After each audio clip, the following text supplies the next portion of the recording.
مرفوع بتنوين الضم ومنصوب بتنوين الفتح، وكنا نقول سلفا مرفوع بالضم ومنصوب بالفتح، فكيف نفهم هذا؟ هذا السؤال نحوي. نعم صحيح.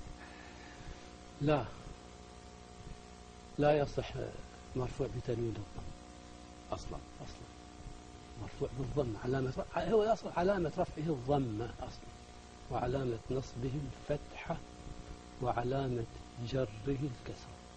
التنوين ليس علامة إعراب. التنوين ليس علامة إعراب، ومن علامات أن هذه الأسماء في الاسم بالجر والتنوين والنباية، وآل ومسند للاسم تمييز ليس علامة إعراب. هو مرفوع بالضم، يعني إذا اختصارا مرفوع بالضم، منصوب بالفتحة أو علامة نصب الفتحة، ومجرور بالكسرة. ثم أصلا تنوين الضم لا يصح، يعني لا يمكن. نقول هذا محمد، هذا ليس تنوين الضم، لا، هذا تنوين الاسم.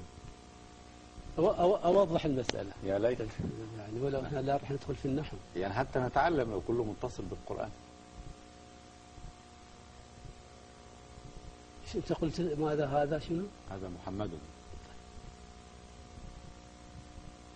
التنوين ما هو التنوين؟ هو نون ساكنة تلحق الآخر، تعريفه أولا يعني صحيح. نون ساكنة تلحق الآخر لفظا لا خطا لغير توكيد، هذا نون ساكنة.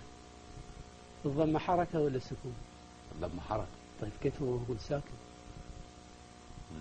كيف صح؟ أصلا التنوين الضم لا ينون، ولا هذه حركات، والتنوين سكون.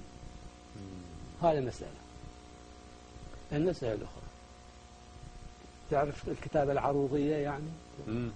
حركة ساكن حركة ساكن حركة. الكتابة يعني لما أريد نقل هذا سبب خفيف ووتد مجموع، هذا لما نكتبها محمد راح نكتب محمد بالنون دال نون. نعم دال نون وضم فوق الدال ونون، وهكذا نكتبها نون ساكنة بعد الضمة، وهي هكذا.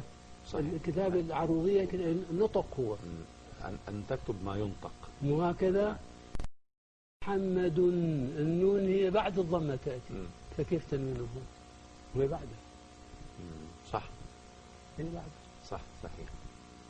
فهذا التعبير غير صحيح. شوف من أين جاء يعني مرفوع بتنوين الضم ومنصوب بتنوين الفتح، هذا لا. كلام غير منضبط. لا يصح. الضمة هي العلامات، هي الضمة والفتحة والكسرة، الحركات والسكون علامة وليست حركة.